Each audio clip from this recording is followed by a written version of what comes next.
Hello সবাই, তো আজকে নতুন একটা ভিডিও নিয়ে চলে এসেছি। আজকে সানডে, তো সকালে চলে গেছিলাম গ্যালাস ট্রিপ থেকে বাড়ি এসে আজকে যে 2 ফুটের অ্যাকোরিয়ামটা আছে তার মধ্যে একটু সেট আপটা চেঞ্জ করবো। একটু বালিও কিনে এনেছি, এটা নর্মাল বালি আমার একটা বন্ধুর থেকে নিয়েছি, পুরো 1 বস্তা তুলে এনেছি 50 কেজি, যত ইচ্ছা আমি ইউজ করতে পারবো। তো মোটামুটি 5 থেকে 6 কেজি মতো বালি নিয়ে ধুইলাম। এই বাড়িটা যথেষ্ট পরিষ্কার ছিল, বেশি নোংরা হয়নি, তাই জন্য বেশিক্ষণ ধুতেও লাগেনি। তো যথারীতি ওপরে নিয়ে এসে প্রথমে মাছগুলোকে আমি আগে সাইড করে নিলাম, কারণ পুরোপুরি ওয়াটার চেঞ্জ হবে। প্লাস পিছনে যে ভিনাইলটা দেখতে পাচ্ছ, সরি ভিনাইল না, নর্মাল একটা কি বলে, একটা সিনারি টাইপের দেওয়া রয়েছে, সেটা চেঞ্জ করে আমি ভিনাইল নিয়ে এসে ব্লু কালারের সো ভিনাইলটা দেবো। তো সেই ক্ষেত্রে পুরো জলটাই চেঞ্জ করতে হবে, কারণ অ্যাকোয়ারিয়াম থেকে সরাতে হবে আমাকে। তো এখানে আমি মাছগুলোকে সাইড করে নিয়েছি, নিয়ে সাইফন দিয়ে প্রথমে পুরো জলটা বার করে দিলাম। জলের অবস্থা খুবই বাজে ছিল, দেখে কিছু বোঝা যায় না, কিন্তু যখন বার করা তখন সেই স্মেলটা শুনলেই বোঝা যায় যে কী কন্ডিশান। পিছনটা দেখতে পাচ্ছি পুরোপুরি অ্যালগি হয়ে গেছে। প্রথমে তো জলটা একদম 100% আমি ক্লিয়ার করে নিলাম। ছোটো অ্যাকোরিয়াম বলে তোলাতুলি করা সম্ভব হয়। তো পিছনটাকে সামনে নিয়ে নিলাম, কারণ ওখানে জায়গা ছিল না রাখার। রেখে প্রথমে যে অ্যালগিটা ছিল সেই অ্যালগিটা আমি আগে পরিষ্কার করে নিয়েছি। লাইটটা যাই না, যাতে তোমাদেরও দেখতে সুবিধা আর আমারও দেখতে সুবিধা। তো অ্যালগিটাকে প্রথমে পুরোপুরি ভালো করে ঘষে চারিদিকটাই ঘষে নিয়েছি। এদিকটা সবচেয়ে বেশি অ্যালগি হয়েছিলো, কারণ লাইটটা বেশি পড়ছিল এদিকে, সেই জন্য 10 ওয়াটের লাইটেও ভালোই অ্যালগি হয়েছিলো, বোঝা গেল। নিয়ে সামনের দিকে একটু সাবান জল দিয়ে দিয়েছি, যাতে ভিনাইলটা যখন লাগাবো তাতে স্লিপ খেয়ে যায়, নাহলে আঠাটা শুকনো জায়গায় লাগলে সঙ্গে সঙ্গে আটকে যাবে। তো যথারীতি আর নিচের দিকে কী হয়েছিল, সিলিকনটা অনেকটা বেরিয়েছিল, আর এটা কাস্টম মেড নয়। তো ডাইরেক্ট যখন যেখান থেকে ওরা কিনে এনেছিল সেখানে খুব একটা ভালোভাবে ওটা বানায়নি, যা ছিল অনেকটা সিলিকন বেরিয়েছিল, এবড়োকে উঠেছিল। সিলিকনটাকে প্রথমে কেটে বার করেছি ব্লেড দিয়ে, নিয়ে এটাকে আমি প্রফেশনাল না তাও চেষ্টা করেছি লাগানোর। একটু ভুল হয়ে গেছিলো, ভুল হওয়ার পরে দেখছি পুরো ভিনাইলটাই একসাথে আটকে গেছে। বাট যথারীতি চেষ্টা করতে থাকতে হবে, চেষ্টা করে দেখছি ঠিক বার করে নিচ্ছি ব্যাপারটাকে।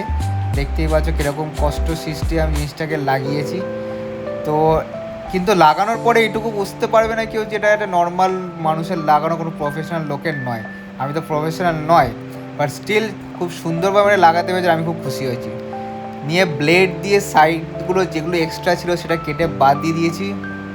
এবং ওপরের দিকে তোমরা দেখতে পাচ্ছ যে অনেকটা এক্সট্রা বেঁচে গেছে, প্রায় 1.5 থেকে 2 ইঞ্চি মতো এক্সট্রা ভিনাইল থেকে গেছিলো। তো সেটাকেও আমি ইউজ করেছি, কারণ আমি ওটাকে পুরোপুরি নষ্ট করতে চাইনি। সামনের কাছে অনেকটা জলের দাগ রয়েছে, অ্যাজ আয়রন জল, তো জলের দাগ আছে। তো আমি ভাবলাম যে ঠিক আছে, এক্সট্রা যেটা বেঁচে গেছে সেটা আমি সামনের দিকে লাগিয়ে দেবো, এবং সাইডের দিকেও আমি লাগিয়ে দিয়েছি, কারণ অনেকটাই বেঁচে গেছে। এটা মোটামুটি 2 ফিট বাই 1.5 ফিটে ছিল, তো 1.5 ফিটের থেকে আরও 3 ইঞ্চি মতো বেশি দিয়েছিল লোকটা, যার থেকে নিয়ে এসেছি। তো যথারীতি নষ্ট করে তো লাভ নেই, ইউজ করেই নেবো। তো ভিনাইলটা তুমি দেখতে পাচ্ছ তোমরা সবাই যে খুব সুন্দরভাবে লেগেছে, একটা বাবেল নেই ভেতরে।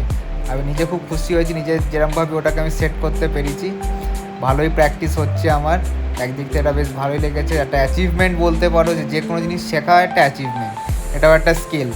তো লাইফে অনেক ধরনের স্কিল শেখা উচিত, তো আমি এটাকে শেখার চেষ্টা করছি, আশা করছি আরও বেটার হবে। তো ছতারিটাকে তুলে সরিয়ে প্রথমে জায়গাটাকে একটুখানি ভালো করে পরিষ্কার পরিচ্ছন্ন করে নিলাম। তো মাম্মি অনেকটা হেল্প করে দিয়ে জিনিসটাতে একভাবে জিনিসটাকে রাখতে, অ্যাজ বউ নেই বাড়িতে, সেই জন্য।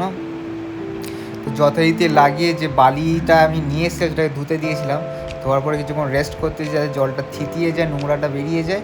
নিয়ে পুরোপুরি বালিটা আমি ওর মধ্যে ঢেলে দিলাম।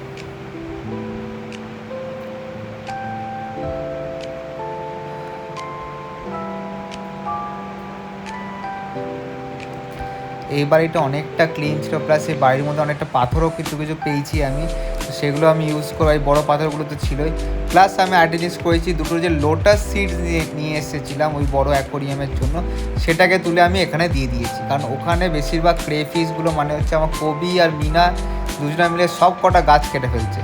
তো আস্তে আস্তে ওখান থেকে যে লোটাস সিডগুলো একটু দামও নিয়েছে অনেক, তো সেই ক্ষেত্রে ওইটাকে আমি আগে সাইড করে নিয়েছি এদিকে।